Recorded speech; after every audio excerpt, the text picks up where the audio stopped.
I'm talking to Ron Cella, former chair of the English department at Murray State University and longtime CCSB and CCSA participant as faculty and administrator and board member. And I'm very pleased that he's sharing some memories of his time with CCSB and A, beginning, I guess, with the origins, when you first heard about it and how you got involved. Can you share some of that with us, Ron? Yes, I recall almost vividly the opportunity that I was accorded one evening. I was attending a social event, and a university colleague named Tracy Harrington was there at the party and shared the information that he was about to go to a meeting in Bowling Green to meet with some individuals from other universities to consider the possibility of creating a study abroad program in England, English-speaking countries at least, for our university students. And he said, I would really like to have somebody go along with me. Would you be interested? And obviously I was very interested, though I was something of an imposter. I did not have international experience as my soon to join colleagues had. I was so impressed when I got to the meeting and learned that they had had very many experiences abroad and were very knowledgeable about the subject. And I knew nothing about the subject. I had only interest.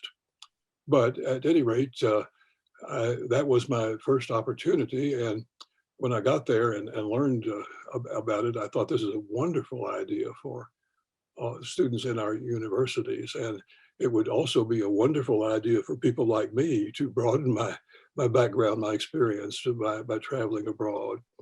And so I was hooked immediately with the idea, and fortunate enough that Tracy, being a very busy individual on our campus, needed some help to go through the administrative channels and make the arrangements and get Murray State to hook up and be a member of CCSB at that point. And so that became my role for quite a long time to carry that part of the burden. So that's how I got interested. I, of course, had a long-standing interest in English literature and was so thrilled with the opportunity when I finally got it to go myself and to take students over there to experience some of the background, the places that they had read about. So may I interrupt and ask, so you had not actually traveled in Britain before, is that correct? I had not left the United States at that point. I was not a world traveler. I became a veteran traveler over the years, but right. At that point, no, I was a complete novice. So it must have been a wonderful idea that all that literature you've been reading and studying and teaching would come alive for you in a different way once you're actually in England and able to go to the places where it was associated with that literature. Yes, that's very true.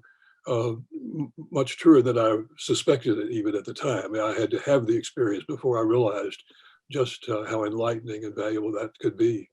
Yes, wonderful.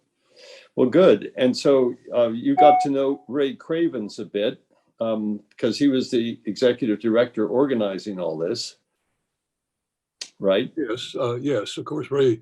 I think Tracy and Ray probably cooperated in, I don't know whose idea it was, but they probably initiated the idea and then contacted you and other people at the other universities to set up the first meeting. So I had heard of Ray. He had something as a reputation as a successful administrator at Western. I'd heard about him for years, but had not met him until that first day.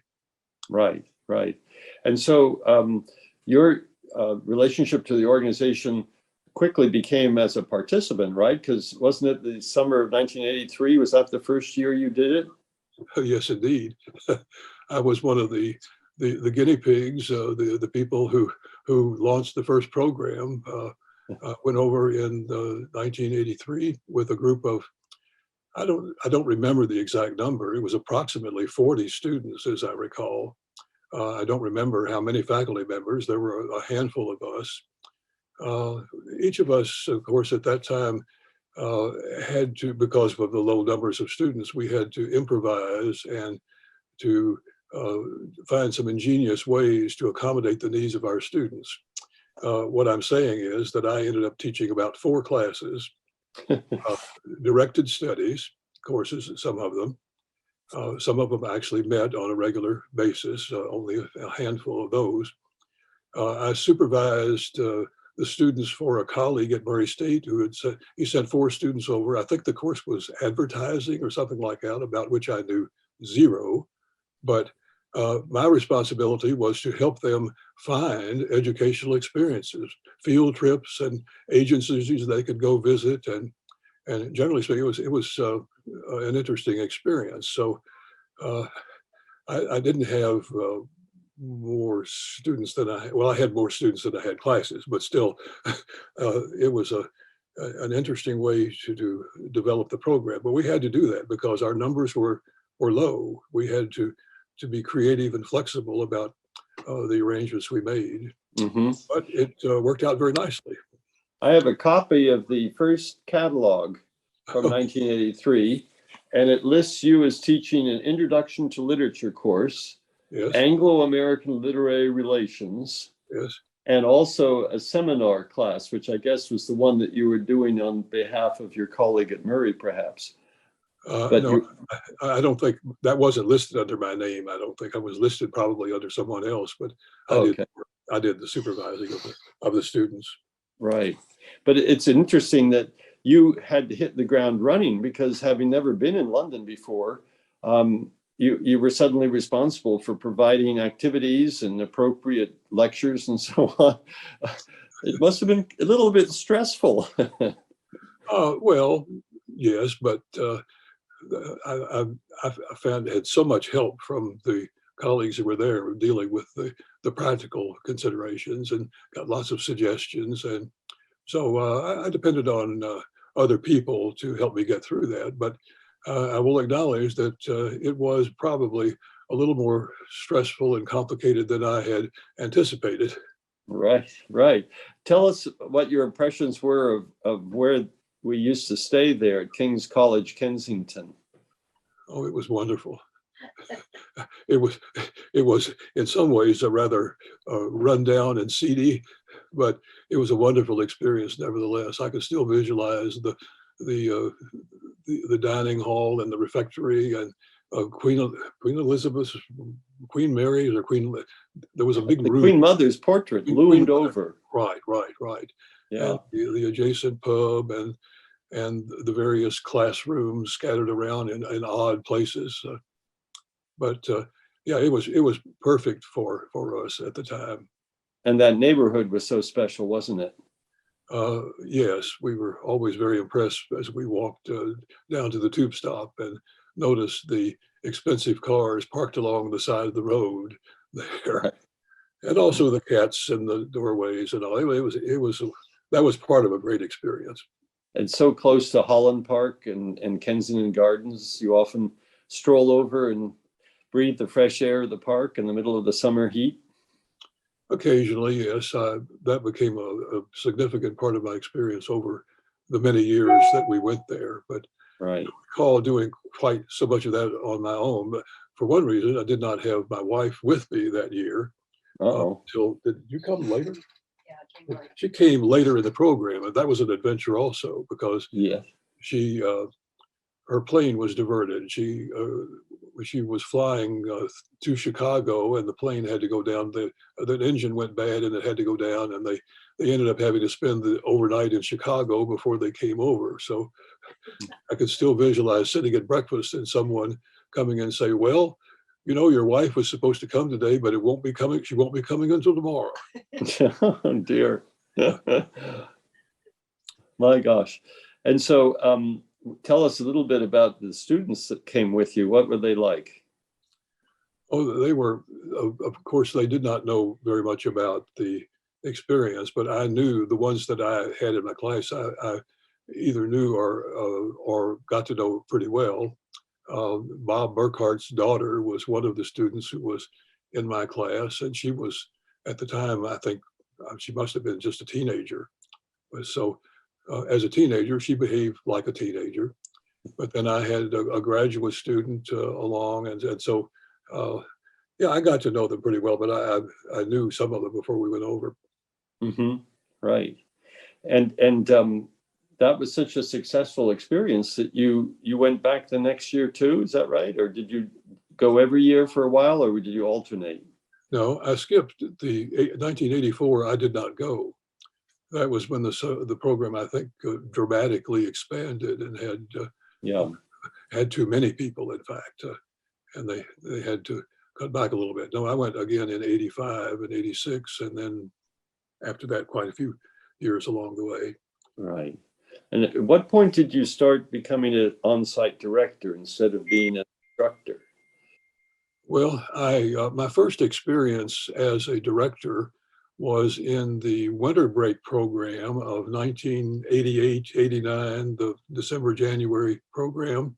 Yes. Um, Ray Cravens, knowing that I now had some experience with the program and knew about the program, asked if I would like to go over and be the director for the winter break program. And I said, well, I have no idea what would be involved, but it sounds like a great idea. So I'm willing to try it. I assume that I will get plenty of help in knowing what I need to do and that sort of thing. And Ray, in his very kind, comforting way, assured me, oh, yes, we have an on-site a person, a travel agent there who has already made most of the arrangements. And so you need to go over there and you can go along. And if there is a problem arise, you might deal with it. Uh, but really, it isn't a very stressful experience. I was not there very long before I learned what he meant about the possibility of a problem arising.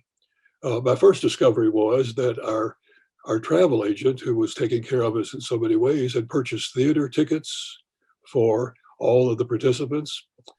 However, he had not succeeded in getting the same number of tickets for each of the productions.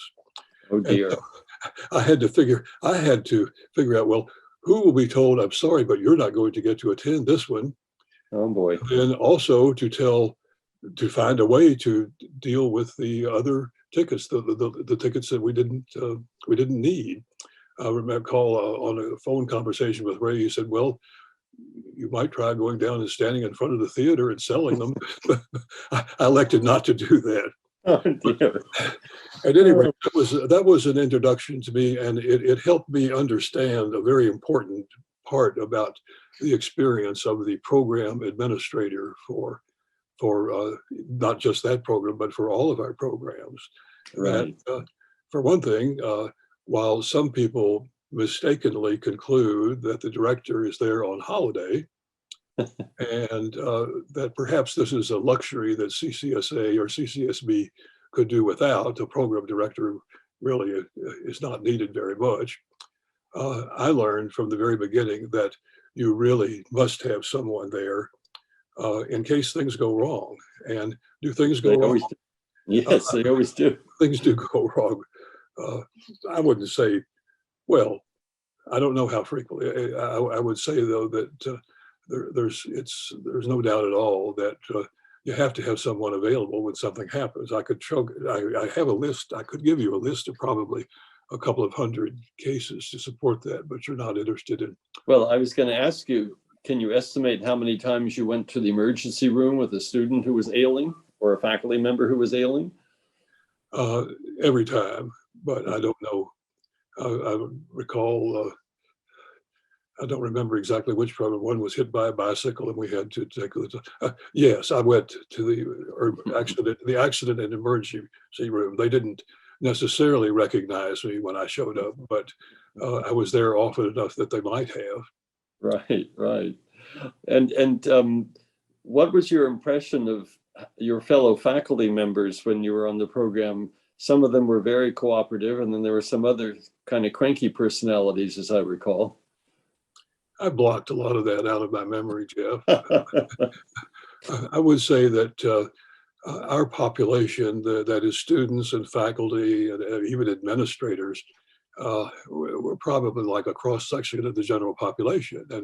And whatever novel personalities you might encounter out there in the world, you're going to find similar persons on our programs.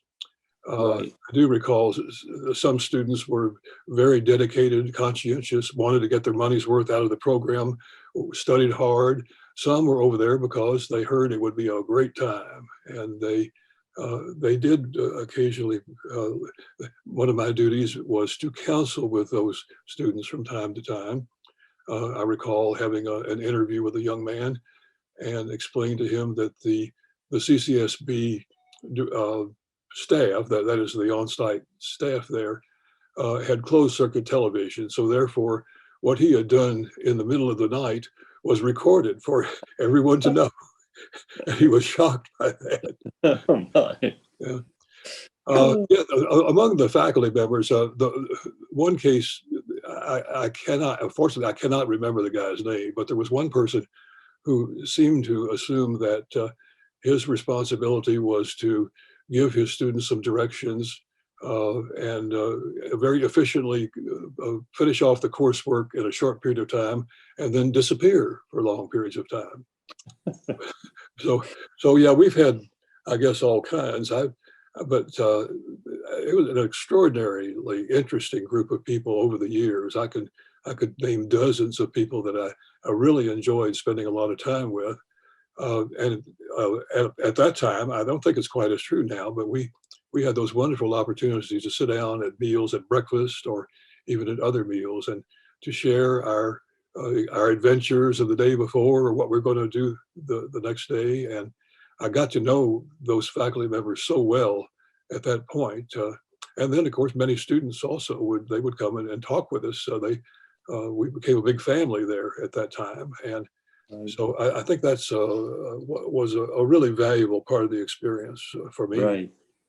And you must have had a lot of feedback over the years from students who later came back to tell you how meaningful it was to be overseas with CCSB or A, right? Yes, yes, I have. I've had an experience just within the last year of a student contacted me. I don't recall exactly what the occasion was, but the student said, I went over there.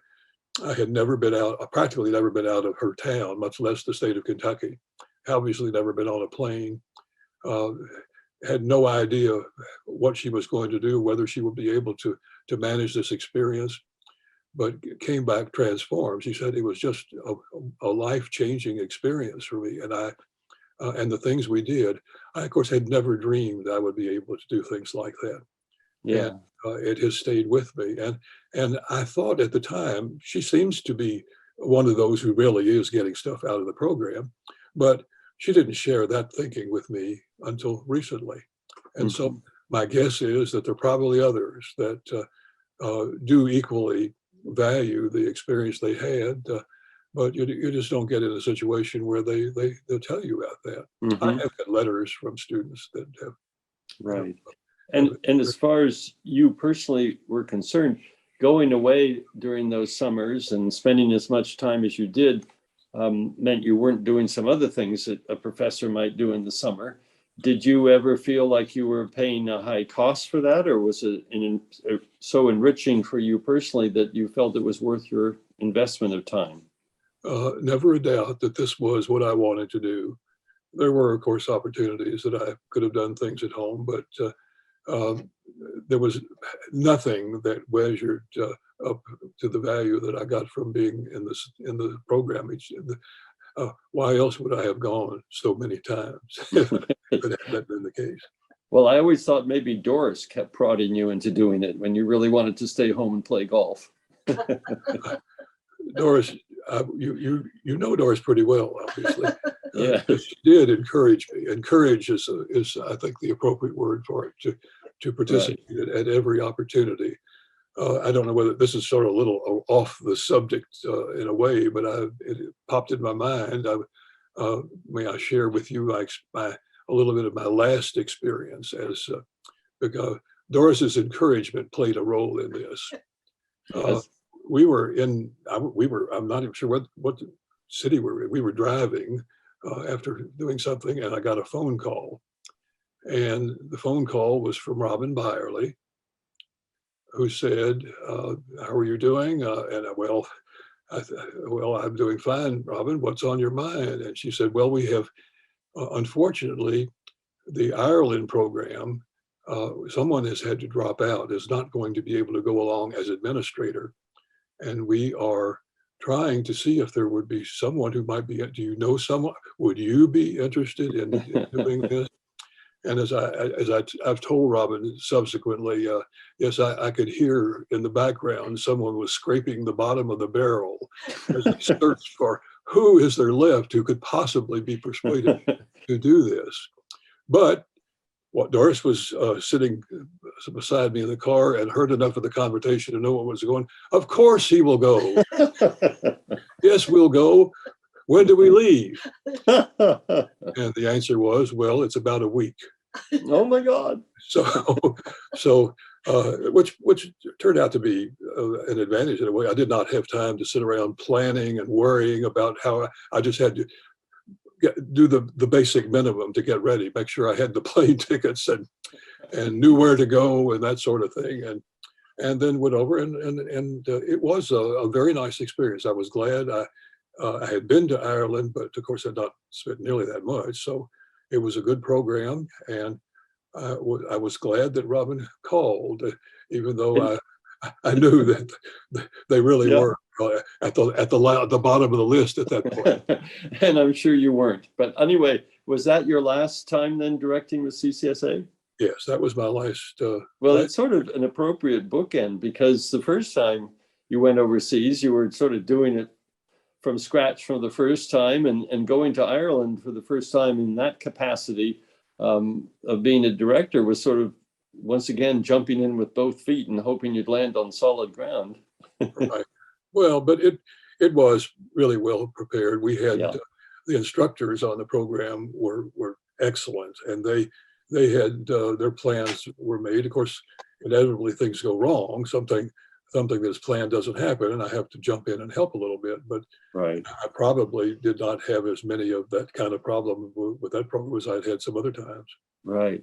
But I think bringing up Doris is important because for many of us who participated regularly in the program, having family members along was so important. My two sons, for instance, were,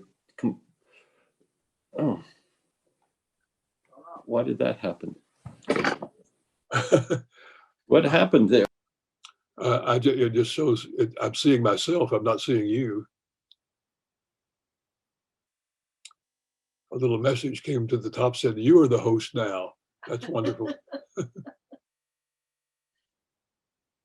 Ron, that was the first time you had done a program that traveled constantly when you went to Ireland. Mm-hmm. Until then, you've been in residential programs, correct? Well, the Scotland program has traveled some, but Well, so. God, I dropped on mouse. I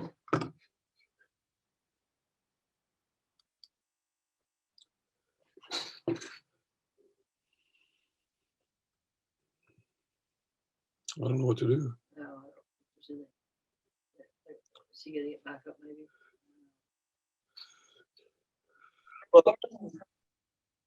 Are you back? Yeah, that was kind of sad. My son and my daughter-in-law in Stockholm wanted to do a FaceTime with me, and so they interrupted all the way from Sweden, for heaven's sake. Sorry, I didn't. I know you would love to talk with them, but I didn't. I thought once I was in Zoom, nobody could barge into the conversation, but apparently they could. But anyway, I told them to wait a while, and I'll get back to them. I was just talking about how, for many of us, our children, in my case, and your children and wife were much involved and gained a lot from it. Can you say a little bit more about that? Oh yes, Doris accompanied me on the program. She usually flew over after the program had begun and missed out on all the hard work at the beginning. But yeah, she was there several times. I haven't counted up the number of times, but she went with me on the Scotland program as well as the program to Ireland. And she didn't ever go on the winter break, I don't think. She didn't ever go at the winter time, but she did most of the other things that we did. My youngest daughter who's not quite as young now, but she went twice, when she was 11 and when she was 15. Yeah. My son was only indirectly involved. He was spending a year in Edinburgh as a Rotary Fellow in the year that I directed the winter break program, 88, 89. And so he came down to London. In fact, we'll have to acknowledge that that's one of the ways I've found to take advantage of those extra tickets. But I tried to pay my debt to CCSA, but it was good to have them for that purpose. Right. Yes, but he knows about the program. They all know about the program. Right.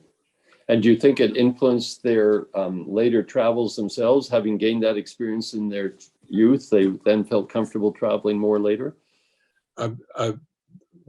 Obviously it has helped out with that. They seem to enjoy the experience, and I guess they may have picked it up from us and from the opportunities that they had to learn about what we were doing. Right. But yes, they all three have traveled much more than we have, even though we're a lot older. They've done a lot of traveling now. Yeah.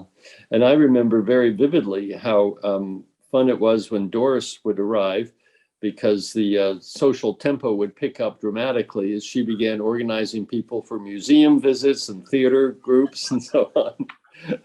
Yeah, I know how much she looked forward to it. Yeah, she had her own set of field trips, and was always looking for someone to accompany her. And Right. I unfortunately could not be that person a lot of times because someone had to mind the store, the office. Someone had to sit there and wait for trouble to show up, and Right. that's how I spent a lot of days. Yeah. Well, Ron, I remember some years towards the end of the summer program when you would sort of say in a plaintive kind of way, I haven't really gotten out and seen much of London. I've spent all this time in the office. I feel so sorry for you. I'd try to spell you for a while and make sure you went off and did something fun. Yeah, well, Did you ever feel like you were sort of trapped in the office when you wanted to get out? my personality allowed me to not worry about that too much. Okay. I did occasionally say, well, I don't seem to be going out and doing quite as much as other people, but I assure you, Jeff, I had my share of opportunities. I got to do lots of things. Yes. Those summers when I had to spend extra time in the office. So Right. never a problem for me. Right. Changing subject a little bit here, you were on the board of directors for CCSB and CCSA for almost all the years you were involved, right? I mean, I guess there were some years here at the end when you had retired from your teaching position, but continued to direct. But you must have been on the board for some 20 years. Yes, well, until when I retired from Murray State, then I think I was no longer eligible to be a board member, and I had to find someone to take my place for that. But in the intervening years, I was a member of the board, and I chalked up many board directors meetings, Jeff. Yes. You remember those, I'm sure. Yes, and we were always impressed because most of the board meetings happened in Louisville, Lexington, Northern Kentucky, Bowling Green. And so that always meant that for you and your Murray colleagues, it was a much longer investment of time than for the rest of us who had shorter distances to travel. Did you ever resent the fact that you had to come so far? No more so than any other trips we've had. When you live this far west in Kentucky, you become used to the fact that things are going to happen. They're not going to happen here. They're going to happen in other parts of the state. You just become accustomed to making the travel. So it was no more of an imposition to do that than we did for everything we had to do, which required a trip to Lexington or Louisville or Northern Kentucky. Right, right. Do you remember how in the first few years, or many years actually, the board had these long meetings because we would go over every detail of courses that had been taught, and then we anticipated the next year's program, and we vetted all the course proposals right there in the fullness of the whole board meeting. Do you remember how interminable some of those meetings seemed to be? If I do, has that stopped now? Is that no longer? Yes. Yes, because we have a curriculum committee which does all that vetting, and they just present a report, and so it's really streamlined things dramatically. I refused to accept responsibility for the length of those meetings, but as I recall, it was always the case while I was still a member of the board that we had those very, very long meetings. I remember the first year, at least the first year, and maybe sometime after that, we met 5 or 6 times during the year. Yes. Met on Elizabeth. I remember one time Elizabeth Community College was our host for a meeting, and Yes. we did go everything in great detail. Right. I recall Mike tried very hard to have a carefully crafted agenda that would make sure that we got through all of our business and arrived at the end with all decisions made and could retire gracefully. But it never happened quite that way because we never adopted, I don't know whether anyone really proposed the rule that we would have a quota on the number of times or the length that any one person could speak during a meeting. But there were people who, as it was put, you could edit this out if you need, Jeff. There were individuals who were suspected of never having an unspoken thought. Right. And so when we had a long agenda, there were many thoughts expressed, and it took quite a long time to get through that. And inevitably, we would beat to death an issue which probably wasn't all that important anyway. We would spend a half hour or more on an issue like that. And then at the end of the meeting, well, you recall vividly, I'm sure, at the end of the meeting, well, we've got 3 or 4 very important things left to do, but we're going to have to get through them in 15 minutes. So Yes. we had to struggle, but I suspect that's probably true of most organizations and not just, Yes. Especially when you get faculty together who are trained to dissect and analyze and endlessly discuss things. And I was always impressed by the cogent remarks and thoughtful ideas, and when there would be a difference of opinion. And I was not used to attending meetings where people publicly disagreed with each other, but they did. But it was very entertaining, and in a way, I kind of enjoyed it. I do remember I had one colleague who managed to deal with the meeting by grading papers throughout the session. And I recall part of my entertainment was to exchange glances with Bill Pollard. You recall Bill Pollard? Yes. And Bill was from Kentucky State, wasn't he? Yeah, and of course Bill moved around, and he Right. Well, but at any rate, Yeah. yes. So, but Bill and I would look whenever there was, and I regret to report that there would be occasional grammatical slip. Bill and I would look at each other and smile, and so that was our entertainment to keep us going throughout the meeting. Right.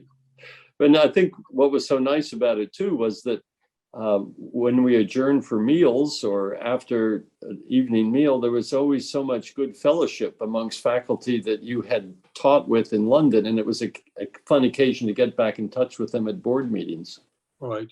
It was indeed. Well, you recall that in the early years, we had those kind of bare bones meetings and they were all business. And eventually, Mike began to entertain us a little bit more lavishly. And the meetings turned into not just a board meeting, but also an orientation for faculty. And we did things like take a cruise on the Ohio River That's right. entertain our faculty members who were there to be, well, and then I recall at some point, I don't remember who made the remark, but someone said, well, we're really spending a lot of money on these. Perhaps we ought to cut back and not have such expensive board meetings. And so Mike scheduled one.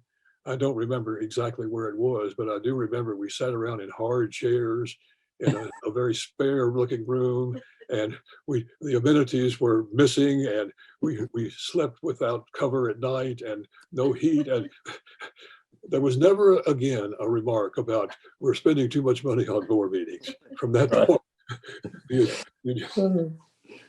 That's wonderful.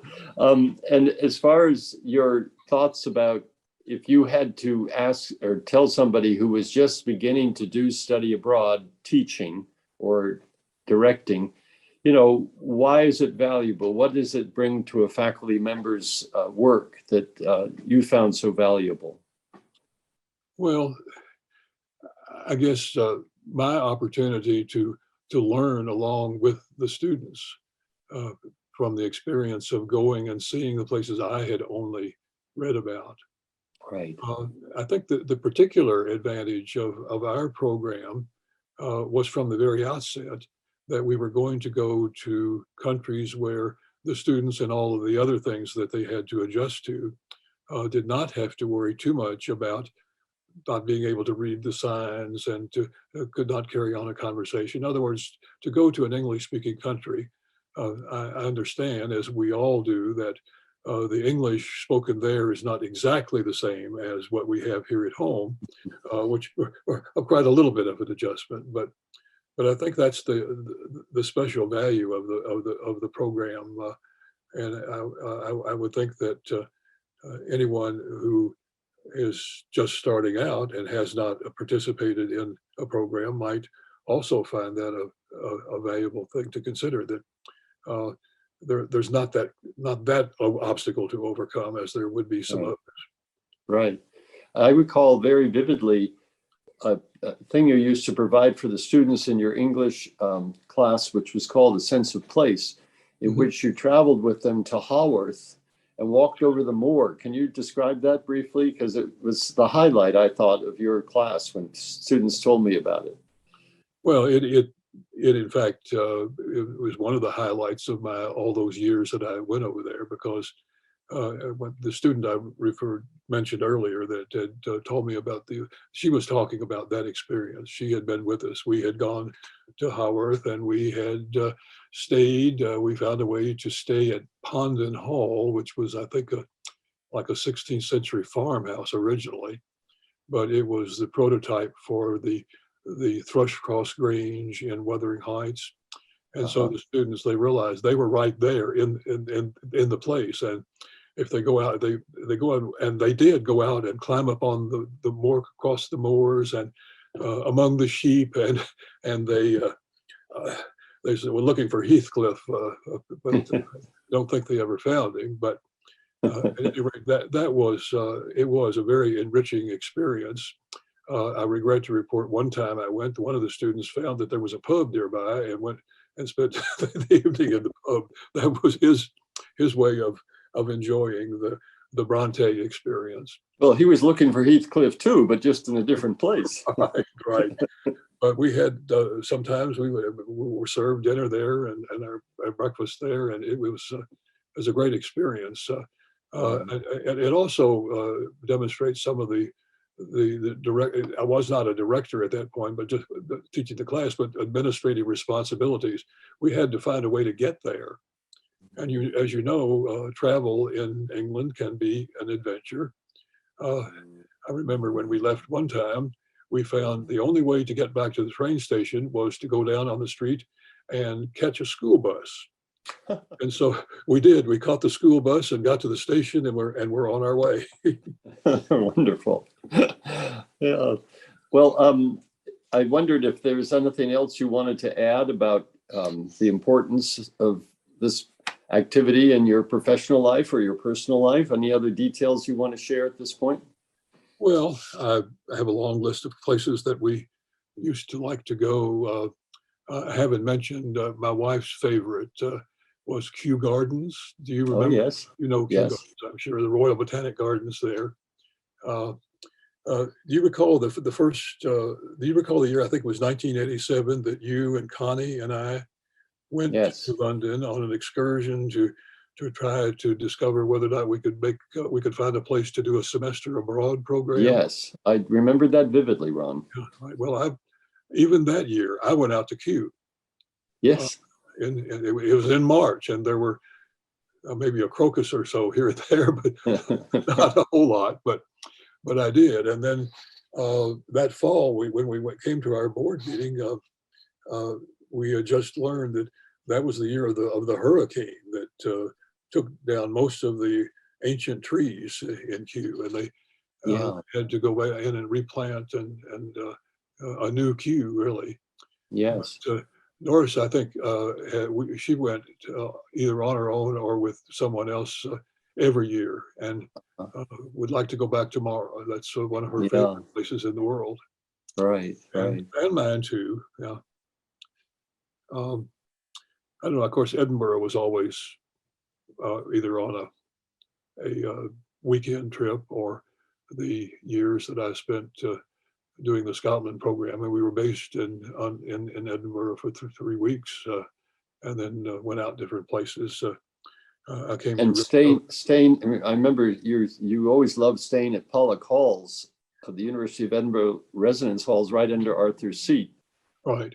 It was yeah, that way it was it was a wonderful facility. With the accommodations were a little upscale from what we were used to back in London, and the food and the refectory was plentiful and sometimes novel, but quite good.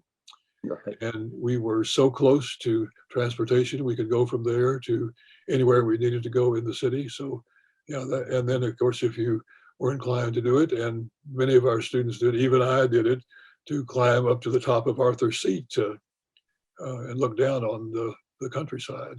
It was a spectacular sight, wasn't it? Yeah. Yeah. Good. Well, I'm glad that you've been able to share some of these memories with us. Again, is if anything else that you wanted to add that before we close? Well, I'm not thinking of anything in particular. Oh, I think I've mentioned earlier that among the people that I worked with, I wanted to give special thanks to Robin Byerly for being such a help to me. She was really all of the secretarial staff, the people that helped were always very good, but Robin was outstanding. Partly, I think, because I had worked with her so many times that I came to know her. I had a lot of respect, a lot of appreciation for. She's the not well enough sung hero of CCSA. I agree. I told myself I'm not eligible to grant sainthood, but if I had that privilege, why, she would be my choice. I think so too. Saint Robin. Right. Right. And then, of course, I think you and I both respected so much the work of Ray Cravens and Mike Lambara and Maggie Monteverdi, and now more recently, Jerry Barnaby, who took on the role of an awesome responsibility for managing these complicated programs and all the finances involved. Yeah, I've not had the privilege of actually meeting Jerry. He's only, I know he exists, but I haven't actually met him. But I remember the others well, and appreciated how firmly dedicated they all were to the job. And we would not have as good a program had it been our good fortune to have people like that who were available and willing and to make the sacrifices that they made in order to do that job. Right. Extraordinary people. Well, very good.